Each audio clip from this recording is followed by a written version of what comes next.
Në kuadër të angazhimit për rritjen e sipërfaqeve të gjelbërta dhe për përmirësimin e cilësisë së mjedisit, Bashkia Tropoj ka nisur përgatitje për fushatën e mbjelljeve të muajit dhjetor.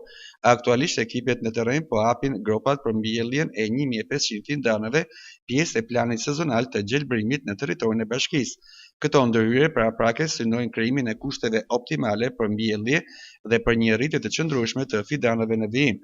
Paralelisht, bashkia po koordinon punën e strukturave përkatëse për organizimin e javës së mbjelljeve të dhjetorit, një nismë që synon jo vetëm gjelbërimin e hapësirave publike, por edhe përmirësimin e cilësisë së ajrit dhe të jetesës së banorëve. Me këtë fushat, Bashkia Tropoj riafirmon angazhimin e saj për një mjedis më të pastër, më të gjelbër dhe më të shëndetshëm, duke investuar në zhvillimin e qëndrueshëm dhe mirëqenien e komunitetit. Bashkia Tropoj po përgatitet intensivisht për javën e mbjelljeve të dhjetorit, duke koordinuar punën e strukturave përkatëse dhe të ekipit në terren, me qëllim që procesi të realizohet në mënyrë të organizuar dhe efikase.